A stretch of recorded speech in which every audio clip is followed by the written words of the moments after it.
క్రిస్మస్ని miracle month అంటారు, అద్భుతాలు జరిగే నెల అంటారు.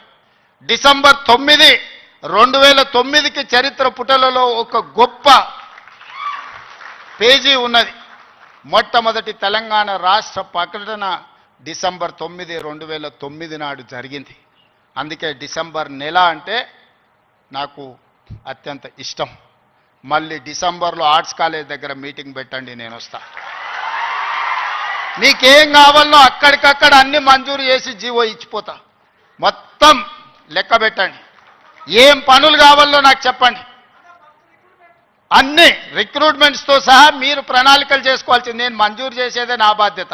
పబ్లిక్ సర్వీస్ కమిషను ఆనాడు గ్రూప్ 1 పరీక్షా పత్రాలు జిరాక్స్ సెంటర్లలో పల్లి బఠానీల కింద అమ్ముకుంటే పబ్లిక్ సర్వీస్ కమిషన్ని ప్రక్షాళన చేసి కొత్తగా నియమించి పరీక్షలు నిర్వహించి దాదాపుగా 85% ఎస్సీ, ఎస్టీ, బీసీ మైనారిటీలు ఈరోజు సెలెక్ట్ అయ్యే పరిస్థితి ఉంటే కొంతమంది అడ్డుకోవాలని కోర్టుకెళ్ళి స్టే తీసుకొచ్చి సంవత్సరాల కొద్దీ 2011లో పబ్లిక్ సర్వీస్ కమిషన్ గ్రూప్ 1 పరీక్షలు జరిగితే 2025 వరకు మళ్ళీ పరీక్షలు జరగలేదు.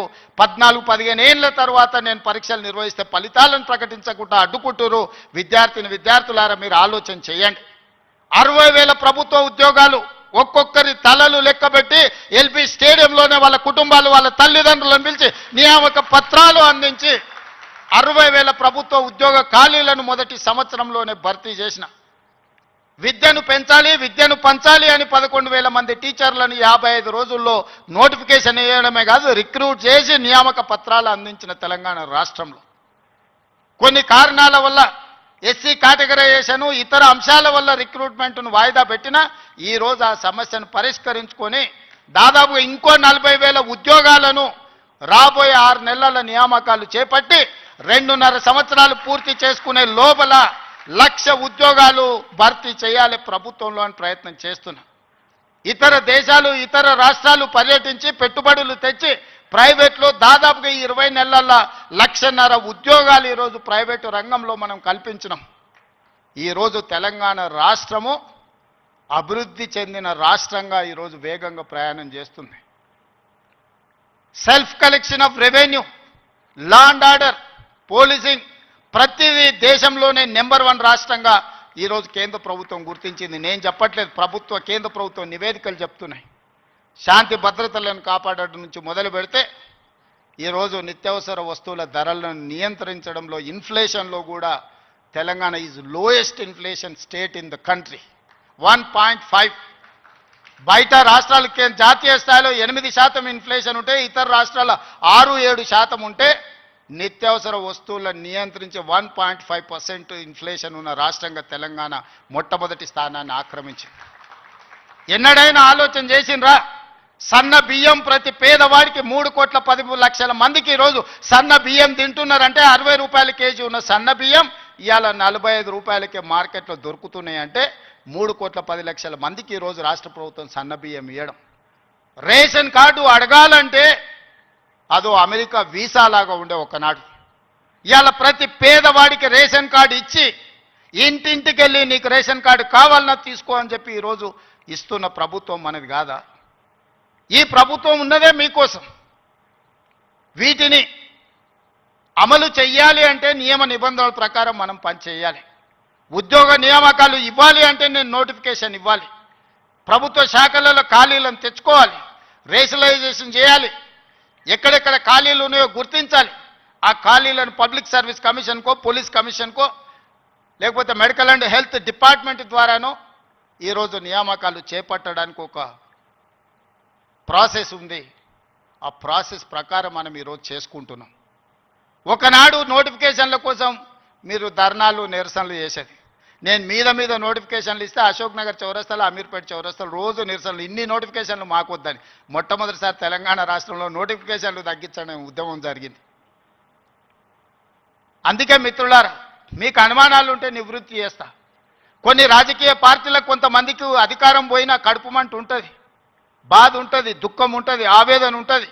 కొడుకులను ఏమేమో చేద్దాం అనుకుంటే ఎందుకు కాకుండా పోతురని తండ్రికి ఆవేదన ఉంటుంది. ఆవేదనతో ఆరోగ్యం కూడా దెబ్బతింటుంది. మీరు వాళ్ళ ఉచ్చులో పడితే ఎట్లా? నేనెవరినే? మీరందరు కలిసి చేస్తేనే ముఖ్యమంత్రి అయినా కదా. నేను ఆకాశం నుంచి ఊడిపడ్డానా? అమెరికా నుంచి వచ్చినా? ఏం నుంచి వచ్చినా? నల్లమల్ల అడవుల నుంచి కొండారెడ్డిపల్లి నుంచి వచ్చిన గా ప్రొఫెసర్ కాసింది మాది పక్క ఊరే. మీ ఊరు నుంచి, మీ దగ్గర నుంచి గవర్నమెంట్ స్కూల్లో చదివి మీతో పాటు 20 ఏళ్ళు ఉండి జడ్పీటీసీగా, ఎమ్మెల్సీగా, ఎమ్మెల్యేగా, ఎంపీగా 20 సంవత్సరాలు మీతో పాటు ఉండి, మీతో పాటు పెరిగి, మీతో పాటు మీరు ఆశీర్వదిస్తేనే ఈరోజు తెలంగాణ రాష్ట్రానికి ముఖ్యమంత్రి అయినా. చదువుకోవడానికి గుంటూరు పోలేదు, లేకపోతే పూనా పోలేదు, లేకపోతే అమెరికా పోలే. నేను చదివింది ఇక్కడనే, పెరిగింది ఇక్కడనే, ఎన్నికైంది ఇక్కడనే. మా తాతలు ముత్తాతలు ఎవరు పెద్ద పెద్ద పదవులలో లేరు. మా నాయన పేరు చెప్పి నేను ఇక్కడికి రాలేదు. కష్టపడి మీరు ఆశీర్వదిస్తే ఇక్కడికి వచ్చిన. చెట్టు పేరు చెప్పి చింతకాయలు అమ్మదలుచుకోలేదు నేను. కొంతమంది చెట్టు పేరు చెప్పి అమ్ముకునే ప్రయత్నం చేస్తారు.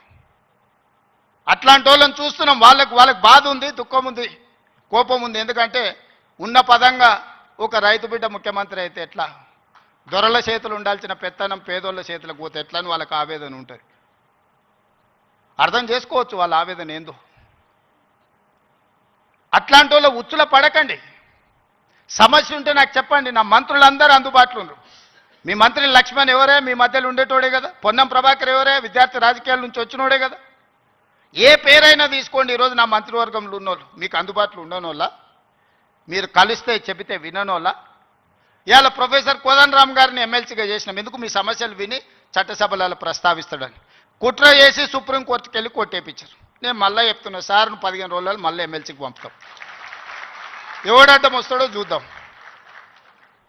ఎందుకంటే ప్రజాస్వామికంగా ప్రజల సమస్యల్ని ప్రస్తావించే వాళ్ళు చట్టసభలో ఉండాలనేది నా ఆలోచన.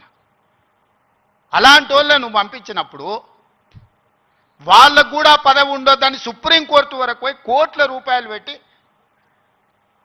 పెద్ద పెద్ద న్యాయవాదులను తీసుకొచ్చి ప్రొఫెసర్ కోదండరామ్ సార్ని ఎమ్మెల్సీగా తొలగించారు. ఏం పైశాచికానందం ఇది? ఏం శునకానందం? సార్ ఒక్కడు ప్రొఫెసర్గా ఉంటే తప్ప, ప్రొఫెసర్ గారు ఎమ్మెల్సీగా ఉంటే తప్ప?